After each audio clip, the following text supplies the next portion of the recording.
금요 저녁 기도에 나온 여러분들 환영하고 축복합니다.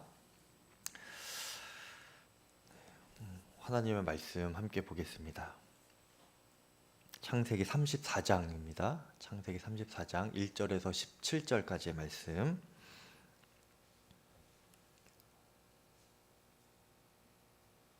창세기 34장 1절에서 17절까지의 말씀인데요. 저와 여러분이 교독하시겠습니다. 레아가 야곱에게 낳은 딸 디나가 그 땅의 딸들을 보러 나갔더니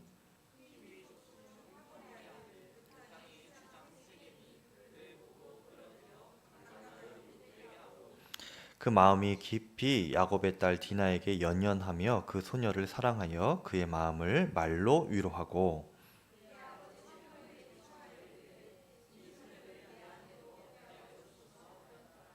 야곱이 그 딸 디나를 그가 더럽혔다함을 들었으나 자기의 아들들이 들에서 목축함으로 그들이 돌아오기까지 잠잠하였고 야곱의 아들들은 들에서 이를 듣고 돌아와서 그들 모두가 근심하고 심히 노하였으니 이는 세겜이 야곱의 딸을 강간하여 이스라엘에게 부끄러운 일 곧 행하지 못할 일을 행하였음이더라.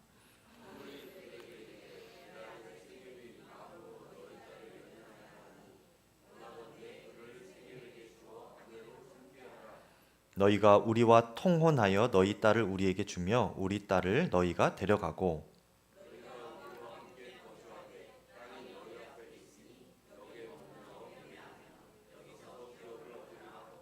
세겜도 디나의 아버지와 그의 남자 형제들에게 이르되 나로 너희에게 은혜를 입게 하라. 너희가 내게 말하는 것은 내가 다 주리니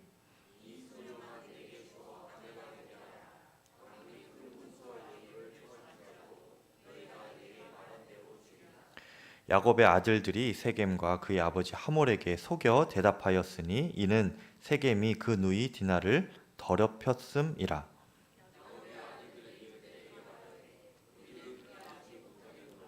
할례받지 아니한 사람에게 우리 누이를 줄 수 없노니 이는 우리의 수치가 됨이니라. 그런즉 이같이 하면 너희에게 허락하리라. 만일 너희 중 남자가 다 할례를 받고 우리 같이 되면 딸을 너희에게 주며 너희 딸을 우리가 데려오며 너희와 함께 거주하여 한 민족이 함께 있습니다. 너희가 만일 우리 말을 듣지 아니하고 할례를 받지 아니하면 우리는 곧 우리 딸을 데리고 가리라. 아멘. 하나님의 말씀입니다. 오늘 말씀은 34장 전체 본문을 다루는 것인데요. 우리가 17절까지만 읽었습니다. 오늘 본문을 보면 참 비극적이고 안타까운 사건이 일어납니다. 내용이 긴데 간단히 말하자면 이 야곱의 가족들이 세겜 땅으로 이제 들어가게 됩니다. 그때 그 땅에서 야곱의 딸 디나가 불량배 같은 세겜 땅의 추장에게 몹쓸 짓을 당하게 돼요. 그리고 그의 오라비들이 이 소식을 듣고 그 세겜 땅에 있는 모든 남자들에게 복수를 하는 내용입니다. 어떻게 복수를 하느냐? 야곱의 아들들이 야곱이 예전에 했던 것처럼 속임수를 또 씁니다. 거짓말을 해서 세겜의 남자들에게 너희가 다 할례를 하면 우리 동생과 혼인시켜 주겠다. 그리고 너희와 우리가 통혼을 할 수 있도록 그렇게 우리가 받아들여 주겠다. 그렇게 거짓말을 합니다. 그래서 할례를 받게 해요. 할례가 무엇인지 여러분 아시죠? 남자 아이들 때 하는 포경 수술입니다. 그렇게 되면은 며칠은 못 움직여요. 그렇죠? 근데 그 틈을 타서 이 야곱의 아들들이 이 세겜의 남자들을 아주 몰살시키는 그런 비극적인 일이 일어나는데요. 그 일에 앞장섰던 사람이 시므온과 레위입니다. 오늘 읽지는 않았지만 25절부터 보면 제3일에라는 것은 할례를 행한 지 제3일째 되는 날이라는 거예요. 가장 극심하고 못 움직일 때 그때 아직 그들이 아파할 때에 야곱이 두 아들 디나의 오라버니 시므온과 레위가 각기 칼을 가지고 가서 몰래 그 성읍을 기습하여 모든 남자를 죽이고라고 했습니다. 칼로 하몰과 그의 아들 세겜을 죽이고 디나를 세겜의 집에서 데려오고, 또 야곱의 여러 다른 아들이 그 시체 있는 성읍으로 가서 노략하였으니 이는 그들이 그들의 누이를 더럽힌 까닭이라. 이 야곱의 아들들이 굉장히 안 좋은 복수를 하게 됩니다. 이 세겜 땅의 추장도 안 좋은 일을 한 것이긴 하지만 그것을 복수하는 야곱의 아들들도 사실은 하나님의 백성이라고 말하기엔 너무나 부끄럽고 부끄러운 것을 넘어서 그렇게 하면 안 되는 그런 복수를 한 것이죠. 이 하나님의 백성, 하나님의 자녀들이라고 하는 이 야곱의 아들들, 또 야곱의 가족들에게 왜 이런 일들이 일어나게 되었을까 하는 것이 오늘 말씀의 주제입니다. 그 이유는 그들이 거룩함의 능력을 잠시 잃어버렸기 때문에 그래요. 놓쳤기 때문에 그렇습니다. 오늘은 그 거룩함에 대해서 이야기를 좀 나누려고 하는데요. 하나님의 자녀들이 꼭 잊지 말아야 할 것이 있습니다. 잃어버리지 말아야 될 것이 있는데 바로 거룩함입니다. 거룩함이라는 것은요, 본래 하나님의 성품을 말하는 것입니다. 하나님만 가지고 계신 고유한 성품이 바로 거룩함이에요. 다른 것들은 거룩할 수가 없습니다. 나는 거룩하다 그렇게 말하는 사람이 있거나 어떤 그런 존재가 있으면 그는 거룩함에 대해서 전혀 모르거나 거짓말하는 사람인 거예요. 하나님에게만 있는 고유한 성품입니다. 하나님이 어떤 분이십니까? 또 하나님이 어떤 성격이십니까? 성품이십니까? 이렇게 묻는다면 하나님은 거룩하신 분입니다. 이렇게 말하면 된다는 거예요. 하나님의 시그니처 성품이라는 거죠, 거룩함이. 그런데 이 거룩함이라는 이 성품, 이 거룩함을 사람이나 어떤 사물에게 쓰여질 때가 있습니다. 하나님께서 하나님의 뜻을 이루기 위해 어떤 사람이나 물건을 이렇게 구별해 놓고 싶을 때요, 하나님께서는 그 사람이나 사물을 거룩하게 하십니다. 하나님의 거룩함을 부여해 주세요. 그래서 여러분, 이 제단, 이 강제상, 이것을 여러분 성물이라고 하죠. 거룩한 물건이라고 합니다. 근데 사실 이 강대상만 봐도 그냥 여기에 있으니까 성물이지, 그 밖으로 가지고 나가면 뭡니까? 나무 조각이에요. 그리고 더 좀 심하게 말하면 밖에다 내놓으면 뭐가 됩니까? 쓰레기가 되는 겁니다, 여러분. 요거 여기서나 쓰지 뭐 밖에 나가서는 뭐에다 쓰겠습니까? 그렇죠? 그런데 하나님께서 하나님의 일을 위하여, 예배하는 일을 위하여 사용하시는 물건이기 때문에 성물이다, 이렇게 우리가 부르는 것이죠. 마찬가지로 하나님은 사람에게도 그 거룩함을 부여해 주시고 그렇게 사람을 사용하십니다. 그분의 자녀들을 통하여서 하나님의 일을 이루시기 위해 하나님의 자녀들을 이렇게 거룩하게 구별해 놓는 것이죠. 야곱과 그의 가족들도 하나님께서 그렇게 거룩하게 구별해 놓은 하나님의 백성입니다, 원래는. 그리고 저와 여러분도 거룩한 하나님의 나라, 제사장, 거룩한 백성인 것입니다, 여러분. 여러분, 농사를 하려면 종자가 필요하죠. 종자씨가 필요합니다. 제가 시골에서 목회할 때 예배를 이렇게 드리는데, 제가 이렇게 설교를 하고 있는데 하루는 저 뒤편에서 할머니 두 분이 서로 이렇게 잡담을 하시는 거예요. 서로 두 분이서 이렇게 이야기를 하시면 그날따라 평소에는 안 그러시는데 그냥 제가 설교를 이렇게 하고 있는데 두 분이 그냥 뭔가 이렇게 굉장히 재밌기도 하면서 또 이렇게 중요한 얘기 같기도 하고 막 그러면서 뭔가 이렇게 막 이렇게 하면서 이야기를 하세요. 그래서 뭘까? 제가 설교를 하면서도 거기에 이렇게 좀 시선이 가고 집중이 되더라고요. 그래서 제가 이제 설교를 하면서도 유심히 봤지요.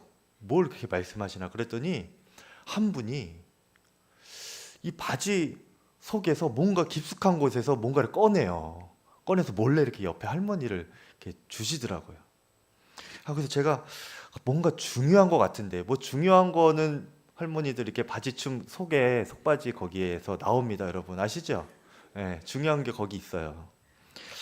뭘까? 그래서 제가 이제 너무 궁금해서 예배가 끝나고 물어봤어요. 목사님 보셨니? 어떻게 보셨니? 여기 위에 있으면 다 보인다. 강대상 있으면 다 보인다.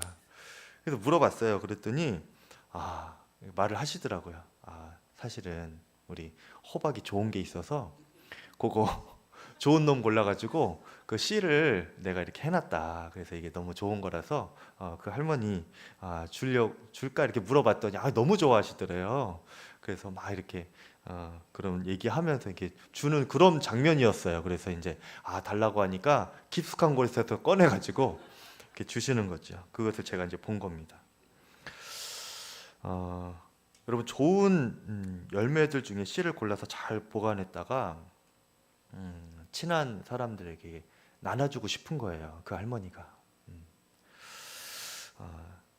그렇게 하기 위해서 그 종자 씨를 다른 씨들보다 이렇게 좀 구별해 놓고 그것을 잘 이렇게 허연 한 컵에 곱게 싸서 본인이 이렇게 간직해 놓은 것이죠. 그리고 뭐 좋아하는 사람에게 주던가 아니면 본인이 또 내년을 위하여서 이렇게 심으려고 잘 이렇게 따로 구별해 놓은 것인 것이죠. 섞이지 않게 해 놓은 겁니다. 섞이면은 뭐 이게 쓸 수가 없잖아요. 이렇게 하나님께서도 우리를 주님께서 원하시는 일에 또 주님께서 특별하다 여기시는 어떤 일을 위하여서 구별해 놓으십니다. 그렇게 사용하시려고 우리에게 거룩함을 부여해 주시는 거예요. 저와 여러분이 그렇게 구별된 거룩한 사람들인 줄 믿습니다. 네. 하나님께서 깊숙한 곳에서 여러분을 지금 꺼내고 계신 거예요. 한 명 한 명 어디에 쓸까 어디에 쓸까 그러면서 이렇게 그냥 구별해 놓으시는 것이죠. 근데 우리가 이 거룩함을 잃어버리면 안 돼요. 그리고 이 거룩함의 능력으로 우리가 살아갈 수가 있어야 합니다, 여러분. 어떻게 그렇게 거룩한 능력으로 살 수 있는가? 우리 스스로는 거룩할 능력이 없습니다. 만들어낼 수도 없어요. 하나님께서 주신다고 했죠? 부여해 주신다고 했죠? 근데 하나님께서 어떤 사람에게 하나님의 거룩함을 부여해 주시는가? 그래서 따로 이렇게 구별해 두시는가? 하나님은 그분을 가까이 하는 사람을 통하여서 하나님의 거룩함과 영광을 드러내십니다, 여러분. 그러면 이 하나님을 가까이 한다는 것은 무엇인가? 쉽게 말하면요, 하나님의 말씀에 순종하는 거예요. 그게 하나님을 가까이 한다라고 하는 겁니다. 레위기 10장 말씀 보면요, 그 이전에 보면 유명한 나답과 아비후 사건이 나옵니다. 아론 제사장의 두 아들이죠. 근데 이 두 아들이 그 아들들도 제사장이었어요. 그래서 성전에서 이렇게 제사를 드릴 수 있는 그런 자격이 있는 사람들이었는데 하루는 이 아론 제사장의 아들 제사장들이 제사를 드릴 때에 써야 하는 불이 있습니다. 하나님께서 이런 불을 써라 명령하신 하나님께서 명하신 불이 있어요. 그런데 여호와께서 명하지 않으신 다른 불을 사용하여서 제사를 드렸습니다. 그랬더니 어떻게 됐는가? 죽었어요. 아론의 두 아들 나답과 아비후가 그렇게 하나님께서 명하지 않으신 다른 불을 사용하여 예배를 집례하다 그렇게 드리다가 불순종한 거죠, 사실은. 그렇게 죽은 이후에 하나님께서 이렇게 말씀하셨습니다. 레위기 10장 3절에 나는 나를 가까이 하는 자 중에서 내 거룩함을 나타내겠고 온 백성 앞에서 내 영광을 나타내리라 이렇게 말씀하셨습니다. 여기서 이제 하나님께서 나는 나를 가까이 하는 자를 통해서 거룩함을 드러내겠다, 영광을 드러내겠다 이렇게 말씀하시는데 이 얘기를 하신 이유가 바로 나답과 아비후의 불순종 때문에 하신 겁니다. 그러니까 쉽게 말하면 순종이 하나님과 가까이 가게 만드는 통로라면 하나님과 멀리 하게 만드는 통로는 바로 이 불순종입니다. 너무나 쉽지요, 간단하지요. 그냥 한마디로 말하면 순종할수록 하나님과 가까워지고 거룩해진다 이렇게 생각하시면 돼요. 해볼까요? 순종할수록 하나님과 가까워지고 거룩해진다. 가까워지고 거룩해진다. 굉장히 단순하고 쉬운 거죠. 이것을 우리가 항상 기억하며 살아야 됩니다. 잊지 말아야 돼요. 단순하고 쉬운 건데 잊어버릴 때가 많아요. 대수롭지 않게 생각할 때가 있어요. 순종할수록 하나님과 가까워지고 거룩해진다. 근데 우리가 불순종하다가 하나님과 멀어지고 거룩해지는 거룩함의 능력을 잃어버릴 때가 많지요. 저희 아들이 온우가 지금보다 더 어릴 때 영어를 처음 배울 때요. 그때 이제 공부 이게 숙제를 하고 있는데 제가 그것을 좀 봐주다가 영어로 이게 질문이 이런 것들이 있었나 봐요. 가장 무서워하는 것에 대해서 이야기하는 그런 질문이 있었어요. 그런데 그때 자신이 무서워하는 것, 또 엄마가 무서워하는 것, 아빠가 무서워하는 것, 이런 것들을 이제 생각하면서 온우가 생각하면서 차례로 이제 좀 말해보는 것인데, 이제 뭐 자신이 무서워하는 거 이렇게 말하고 엄마가 무서워하는 거 말하고 하는 것을 보면서 온우가 생각하기에 아빠는 무엇을 무섭게 생각할까, 그렇게 생각하고 있을까 궁금하더라고요, 제가. 온우가 보기에 내가 제일 무서워하는 건 뭘까? 저도 궁금하더라고요. 제가 뭘 제일 무서워할까? 근데 아들은 어떤 것을 그렇게 생각하고 있는지 궁금해서 온우야, 아빠가 그러면 제일 무서워하는 것은 뭐일 것 같아? 이렇게 물어보니까 온우가 이렇게 대답하는 거예요. 아빠가 무서워하는 것은 하나님과 멀어지는 거야. 이렇게 대답을 하더라고요. 제가 깜짝 놀랐습니다. 제가 그렇게 가르쳐 준 것도 없거든요. 제가 온우에게 그런 말을 해 본 적도 없습니다.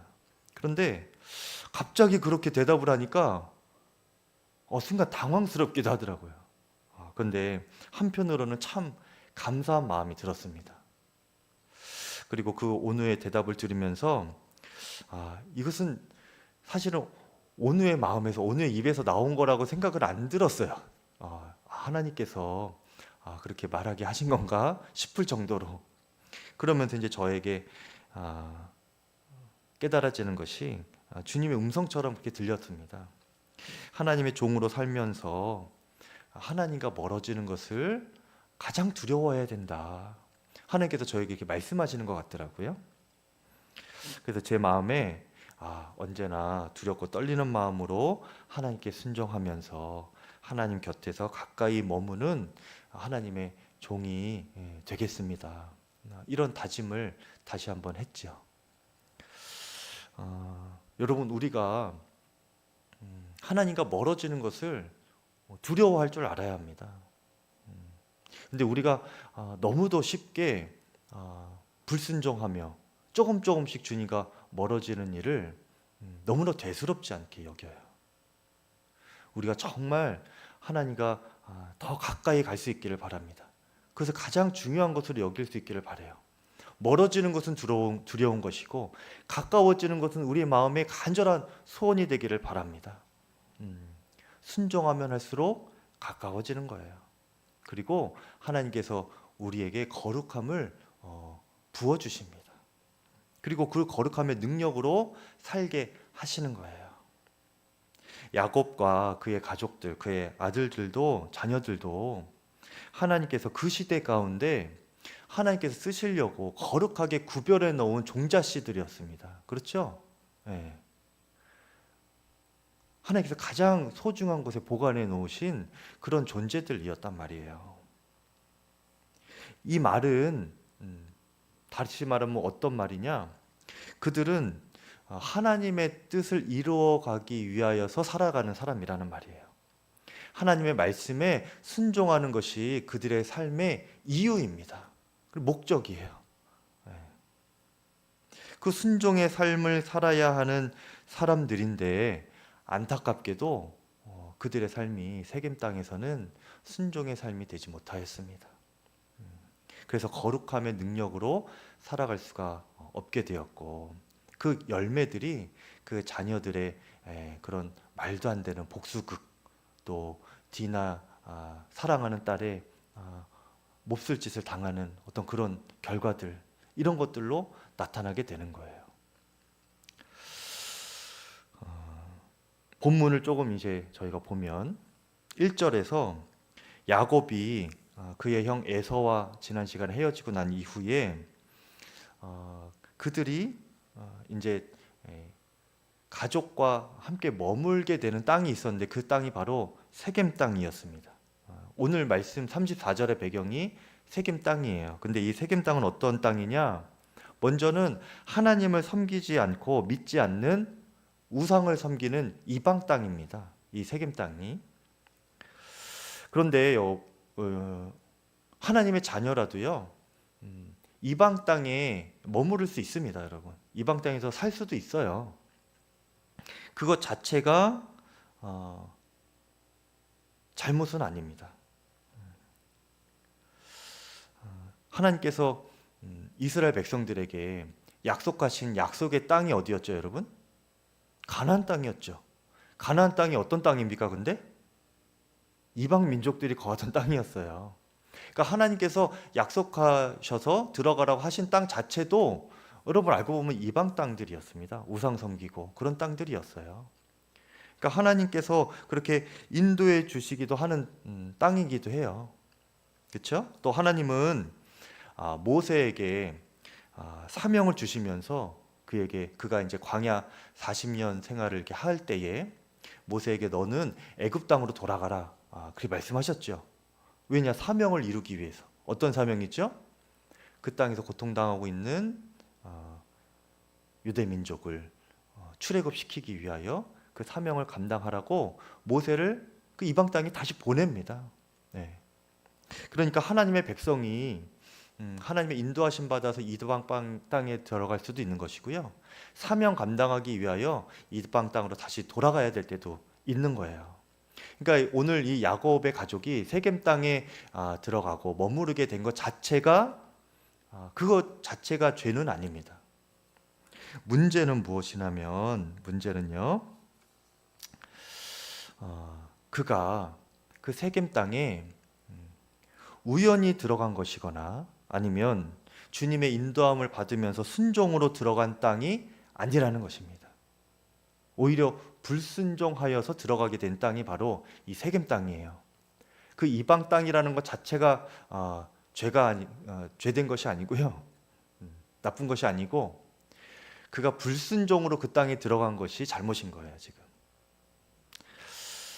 창세기 31장 13절에 보면 이제 야곱이 삼촌 라반의 집에서 20년 가까이 그렇게 고생하다가 다시 고향으로 돌아가게 됐죠.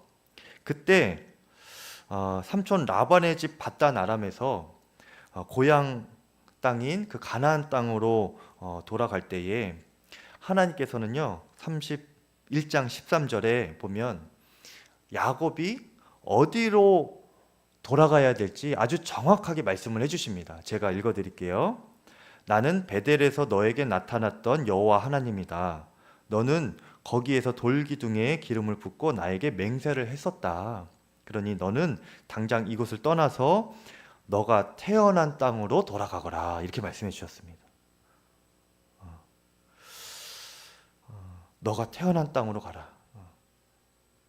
어디냐면 헤브론입니다. 헤브론. 이 바다나람이 좀 위쪽에 있거든요. 이쪽에서 남쪽으로 쭉 내려가면은 이제 거기에 헤브론이 있어요. 근데 이제 바다나람이 있고 조금 내려가면은 세겜이 있습니다.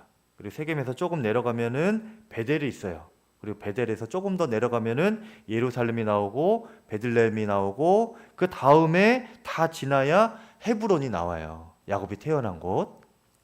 그런데 하나님은 야곱에게 가나안 땅으로 너가 돌아가라, 고향 땅으로 돌아가라 이렇게 말씀하실 때 너가 태어난 땅 헤브론으로 돌아가라 이렇게 정확하게 말씀해 주신 것인데, 야곱은 그 가나안 땅으로 가기까지는 했습니다. 이 바다나람에서 가나안 땅으로 내려가기는 했는데 이 헤브론까지 이제 가야 되잖아요.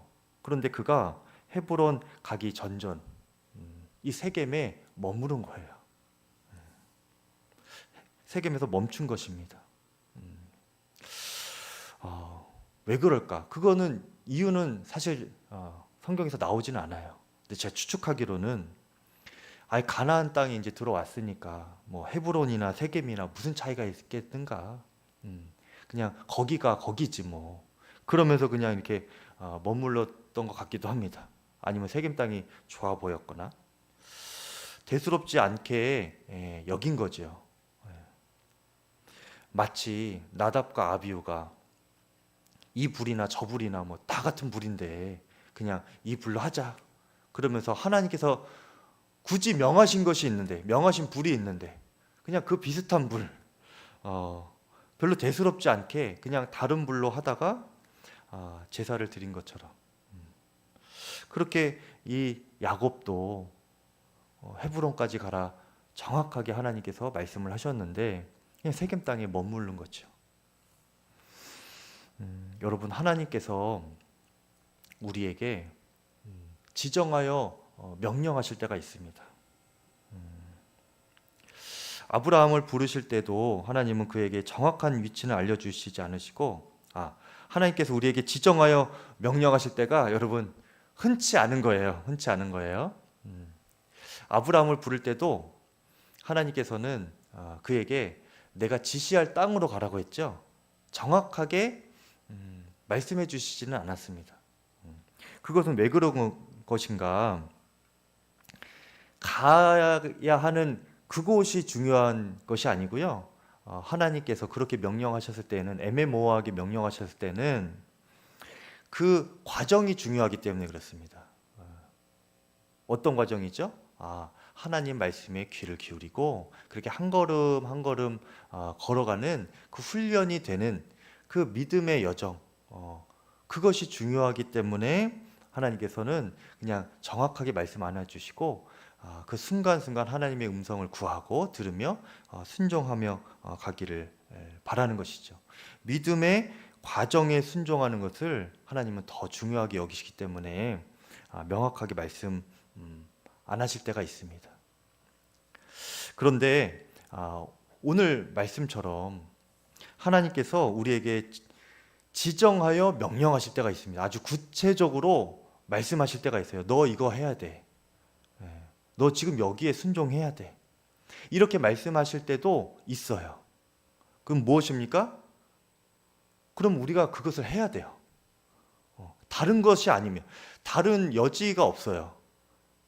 너 이거 해야 돼 하면 그거를 해야 돼요, 여러분. 헤브론으로 너가 태어날 땅으로 가라 했으면은 헤브론으로 가야 되는 겁니다. 헤브론이나 세겜이나 그 땅이지 뭐. 요렇게 우리 마음대로 규정을 해버리고 목적지를 설정해버리고 하나님의 그 말씀을 변개시키면 안 되는 거예요. 여호와께서 명하신 불로만 제사를 드려야 되는 건데 여호와께서 명하지 않으신 다른 불로 제사를 드리면 그것은 불순종한 거예요. 그것은 있을 수가 없는 일인 거죠.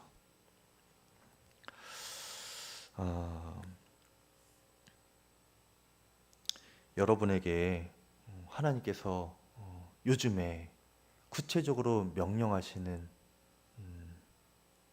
그 음성은 무엇입니까? 저는 주님께서 저에게 목회를 하라고 아주 구체적으로 부르실 때가 있었어요. 그때 제가 어떻게 생각했었냐면은 하기 싫으니까 내가 경찰이 되고 또 경찰이 돼서 열심히 해서 내가 가장 꼭대기까지 올라가서 내 부하들이 많을 거 아닙니까? 그러면 그들을 다 명령 한마디로 주님 믿게 하는 거예요. 그러면 하나님께서 얼마나 기뻐하실까? 재밌죠? 근데 진지했습니다, 저는. 네. 아니, 주님이 저한테 이렇게 목회의 길을 가라고 하는 거 영혼 구원하는 거 아닙니까? 그렇죠? 아니, 그렇게 영혼을 구원하나? 내가 경찰 꼭대기에 가서 한 방에 다 구원하나? 그거 아닙니까? 그게 그거 아닙니까? 그렇죠? 그렇게 생각했어요. 그래서 더 열심히 공부했죠. 목회를 해라. 이렇게 저에게 분명하고 구체적으로 계속 말씀을 하시는데도 저는 그냥 경찰이 되겠습니다 하면서 정말 열심히 공부했어요. 근데 그게 그거가 아니었습니다, 여러분. 하나님께서 요거를 하라고 했으면은 요거를 해야 되는 거예요. 그렇게 제가 2년 동안 더 돌고 돌다가 마지막에는 결국 목회를 하게 되지 않았습니까, 여러분? 돌고 돌아서 그 2년 시간이 너무나 괴로웠어요, 여러분. 제가 다 말은 못하지만 근데 정말 하나님께서 강권하시고 아무것도 못하게 하십니다. 이게 아무것도 못하게 하신다는 것은 경제적인 여건 또 환경적인 여건 요것은 물론이고 어디까지냐면 저의 경우에는 생각이 안 나게 하셨어요. 더 이상 아무 생각이 안 나게. 이게 뭔지 여러분이 또 경험을 해보셔야 되는데 이게 정말 제 생각이 멈추더라고요. 그래서 이게 정말 이게 아니구나. 그래서 제가 주님께 기도하고 목회 결단하고 마지막 시험 보고 신대원 시험을 쳤죠. 하나님께서 지정하고 구체적이고 명시적으로 말씀하시는 게 있습니다. 그럼 그것을 해야 되는 거예요. 그 순종을 해야 되는 겁니다. 모호하게 말씀하시고 어딘가 이렇게 가라 하시면 그냥 여러분들이 순간순간 아브라함처럼 그렇게 주님의 말씀을 구하고 기도하고 또 방향을 수정하고 그러면서 가면 돼요. 정확하게 말씀해 주십시오. 또 그렇게 말씀해 주지 않으시면 제가 안 가겠으면 또 그렇게 뗐으면 또 안 돼요. 그러면 또 맞아요. 또 빨리 가라니까 왜 안 가냐? 너가 거기 가는 게 문제가 아니라 지금 나랑 같이 가는 게 문제. 이게 지금 중요한 거다. 고집 부리지 말고 안 간다 고집 부리지 말고 가라고 또 채찍질 하세요. 그런데 분명하게 말씀하셨으면 어디로 가야 될지 알면 무엇을 해야 될지 알면 그것을 해야 됩니다. 그런 과정을 위한 순종도 여러분이 잘 아브라함처럼 감당을 하시고요. 하나님께서 지정하신 이 목표가 분명한 여기에 대한 순종도 여러분 신실하게 하실 수 있기를 바랍니다. 그 순종을 하면 할수록 하나님과 더 가까워지게 되고 더 하나님을 알게 되고 또 하나님께서 부어주시는 거룩함이 있는 겁니다. 그리고 그 거룩함의 능력으로 살아갈 수가 있게 되는 거예요. 이러한 순종을 위해서 우리가 가져야 할 믿음이 있는데요. 마음의 기준이 있는데 내 삶 자체가 하나님 안에서 구별이 되었다. 이렇게 정말 믿는 것입니다. 그냥 세상 사람들과 다르지 않고 그냥 나도 그냥 별거 없다. 이렇게 생각하시면 안 돼요. 내가 정말 예수님을 믿었다면 나의 삶은 지금 하나님 손 안에 있다. 하나님 손 안에 깨끗한 하얀 헝겊 안에 내가 잘 감싸져 있다. 그래서 하나님께서 가장 소중한 곳에 지금 간직하고 있는 거다. 하나님께서 원하시는 때에 가장 합당한 때에 나를 사용하시려고 지금 구별해 두었다. 이렇게 정말 믿으셔야 되는 것입니다. 그래야 주님께 순종할 수 있어요. 왜 나만 이렇게 답답하게 지금 이러고 있습니까? 왜 나만 지금 이런 삶입니까? 요게 아니고요. 하나님께서 나의 삶 자체를 붙잡고 계시고 거룩하게 지금 구별하여 놓으셨구나. 이것을 전적으로 믿고 신뢰하는 겁니다. 하나님이 나를 가장 사랑하시고 나를 가장 잘 아셔서 나를 지금 이 삶의 자리에 지금 이렇게 두셨구나. 지금 내가 처한 이 삶, 이 위치, 또 이 환경, 이것이 나에게 하나님께서 주신 가장 선한 것이구나. 하나님께서 허락하신 가장 최선의 삶이구나. 이것을 우리가 분명히 붙잡고 믿을 수가 있어야 됩니다. 그러면 순종할 수 있어요. 그러면 나의 삶에 만족할 수 있고, 또 하나님께서 정말 삶을 이끌어 가실 때에 주님을 신뢰하심으로 또 순종하며 한 걸음 한 걸음 주님께 쓰임 받을 수가 있게 되는 것입니다. 안 그러면은 그냥 불평불만하다가 끝나요. 원망하다 끝나고, 이리저리 잘해보려다가 더 돌아가고, 내 나름대로 방법을 찾아보려다가, 좋은 거 찾아보려다가 더 있는 것까지 다 잃게 되고, 그렇게 되는 겁니다. 나에게 허락하신 삶이 가장 최선의 삶이다. 요 믿음이 여러분에 있기를 바랍니다. 제가 여기에 대해서 뭐 몇 가지로 이렇게 다루심을 받은 것이 있는데, 그 중에 이제 집 문제를 통해서 제가 이런 것들을 좀 다루심을 받아왔어요. 지금까지. 제가 어릴 때부터 집이 계속 이사를 다녔습니다. 그래서 뭐 이렇게 등본인가요? 그거를 띄면은 한 두세 장이 돼요. 그러니까 이사 간 그 기록이 다 이렇게 나온 거를 띄면은 몇 장이 돼요. 그 정도로 막 많이 옮겨 다녔거든요. 그래서 어릴 때부터 집에 대한 어떤 그런 결핍이 있죠. 제가 결혼을 전도사 때 했는데, 결혼을 처음 하고 하나님께서 이제 허락해 주신 집이 있었는데 6.5평인가 되는 원룸이었습니다. 근데 요즘에는 그냥 남자 하나 살아도 좁은 집인 거죠. 그때도 원룸 중에서도 굉장히 작은 원룸이었습니다.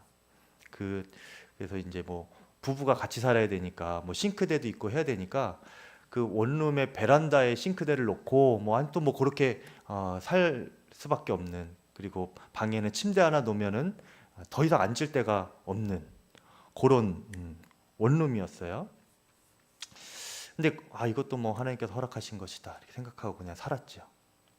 근데 첫 목회지를 제가 이제 칠봉교회로 가지 않았습니까? 그게 3년 수련목하고 칠봉교회로 나가서 이제 시골 목회를 하는데,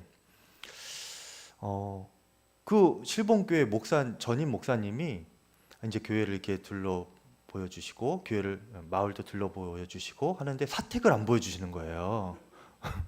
느낌이 이상하죠. 그래서 사택이 어딘가, 이제 사택 보고 이제 올라가야 되니까 성남에 있었고, 이제 그날만 이제 교회를 좀 보려고 곡성으로 내려갔던 거예요. 그래서 빨리 보고 이제 올라가야 되는데 사택을 안 보여주세요. 근데 이제 다 봤으니까 감사합니다. 그래서 이제 사택은 어딘가요? 그러니까 이분이 머뭇머뭇거려요. 그래서 사택 보고 가셔야 되죠. 그러면서 이제 사택을 인도하는데, 사택이 바로 그 교회에 붙어 있더라고요. 보니까 멀리 있는 것도 아니고. 그래서 교회가 이렇게 네모나게 건물이 있으면은 교회는 보여줬고, 교회에 이렇게 나와서 바로 몇 발자국 가면 사택 문이 있습니다. 붙어 있는 거예요. 그러니까.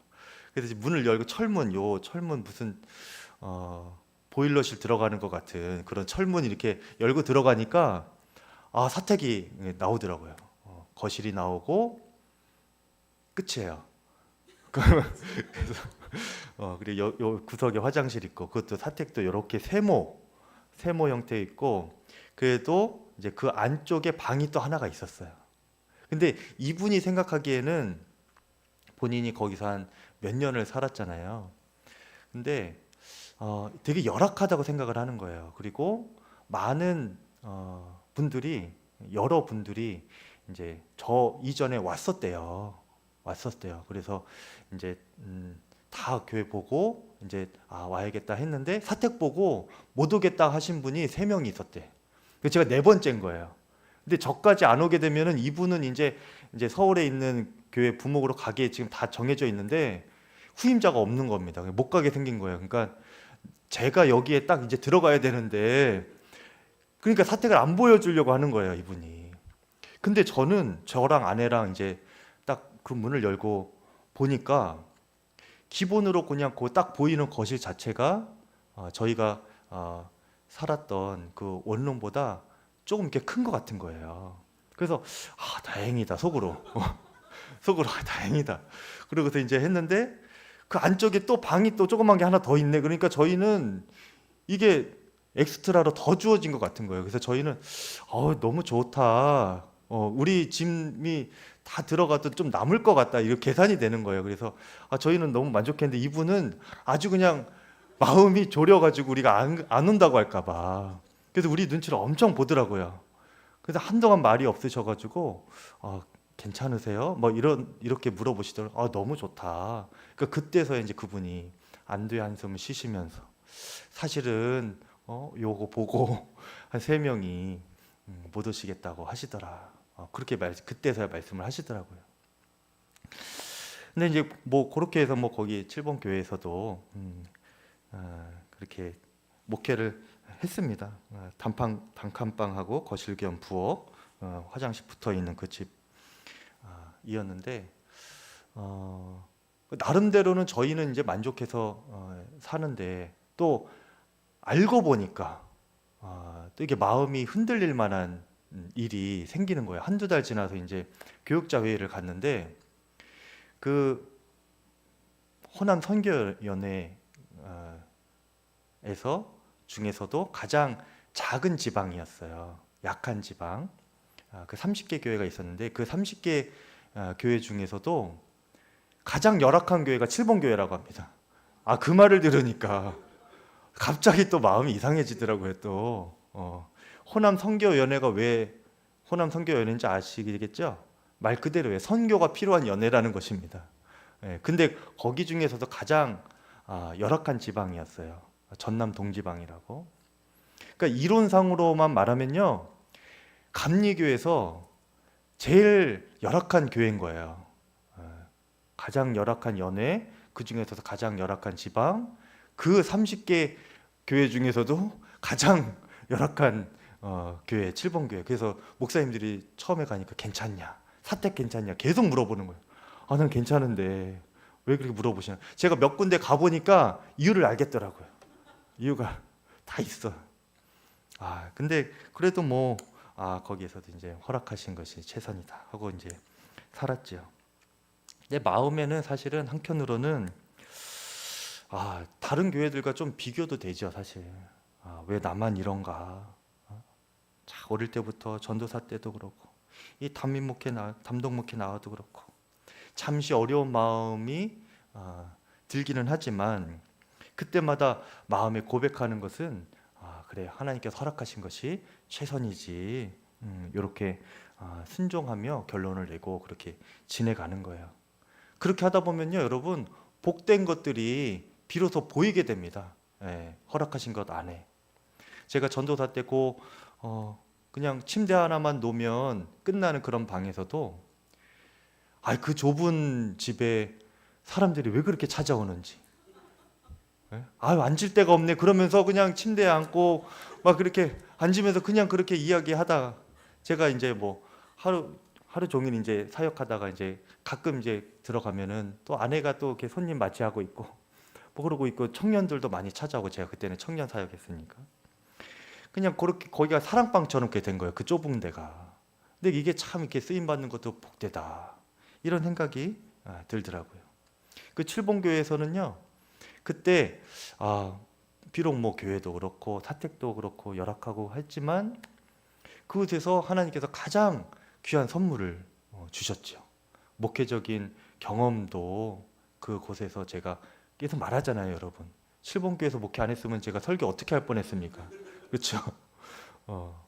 정말 저는 첫 목회지로서 하나님께서 귀한 목회 경험을 하게 하셨고 또 성경도 거기서 굉장히 많이 보게 되었고요. 할 게 없어요, 여러분. 그래서 정말 성경 읽고 설교 준비하고, 예, 그래도 시간이 남아요. 예, 그래서 개까지 키웠습니다. 산책시키고. 그리고 무엇보다 그곳에서 가장 귀한 선물을 주셨죠. 오늘을 주셨어요. 저희가 원래 아이를 낳지 못하는 가정이었는데 하나님께서 정말 기적적으로 첫 아이를 주신 거예요, 거기서. 그러니까 너무나 복된 것들이, 삶이 많았죠. 근데 그런 곳에서 참 나는 힘들다, 어렵다, 나는 나만 왜 이러나 이렇게만 살았으면 무슨 의미가 있었겠습니까? 그렇죠? 그냥 그렇게 감사하면서 허락하신 것이 최선이다. 그렇게 살면서 그냥 주어진 것들 하나하나 해나가는 겁니다. 그러다 보니까 하나님이 조금씩 넓혀주더라고요. 집을 조금씩 넓혀주셨어요. 지금은 너무 넓어요, 사실은. 여기 와서는. 제가 지금도 뭐 온전히 거룩한 존재다, 그런 목사다 이렇게 말할 수는 없습니다. 한참 멀었죠. 근데 거룩함에 이르는 길이 무엇일까 조금은 알 것 같아요. 그것은 우리가 어떤 상황에서든지 어떤 삶이든지 이것이 하나님께서 나에게 허락하신 최선의 삶이다, 이렇게 믿고 사는 겁니다. 다른 사람 비교할 것이 없어요, 여러분. 다른 사람 뭔 상관입니까? 하나님이 나를 지으셨는데. 그렇죠? 하나님이 나를 지으셨고 내가 믿는 순간 하나님께서 나를 지금 붙잡고 계시는데, 하나님의 손 안에서 나를 거의 이렇게 간직하고 계시면서 거룩하게 구별해 두셨는데, 그렇죠? 다른 사람이 어떻게 되는 건 뭔 상관이 있습니까? 그냥 내가 하나님께 구별된 삶이구나, 하나님께서 나를 책임지시고 있겠구나, 그냥 믿으면서 감사하면서 이 삶이 최선의 삶이다, 그렇게 그냥 살아가는 거예요. 그러면은 하나님이 책임지시면서 우리를 이끌어 가십니다. 그런데 불순종하고 또 내 마음대로 하고 내가 어디 그냥 요령 찾아가고 세상 방법 찾아가고 그렇게 내 마음대로 이리저리 가면 주님께서 책임지실 이유가 뭐가 있습니까? 구별해 놓은 곳을 떠나서 내 마음대로 불순종하면서 살면 책임지실래야 지실 수가 없어요. 그냥 돌아올 때까지 기다리는 것밖에 없습니다. 그러면 계속 고생하다가 돌아오는 거예요. 지금 야곱의 가정, 자녀들이 지금 그렇게 좀 헤매고 있는 중인 것입니다. 야곱이 순종이 아니라 불순종으로 세겜으로 들어가고, 그것이 그 자녀들의 삶 가운데서도 향방 없어요. 여러분, 디나가 그 세겜 땅 들어갔는데 이방 땅 아닙니까? 낯선 땅이에요. 그 시대의 정서로 따지면 소녀 혼자 그 낯선 이방 땅에 돌아다니는 것은 말도 안 되는 일입니다. 그것은 나에게 무슨 일이 있었으면 좋겠습니다 하는 것과 같은 거예요. 그렇게 험한 시대였던 거예요. 경찰이 있습니까? 누가 있습니까? 보여줄 사람 아무도 없는데. 그러니까 자기 마음대로 자기 감정이 이끌리는 대로 간 거예요. 1절에 보면 디나가 그 땅의 딸들을 보려고 나갔다고 했습니다.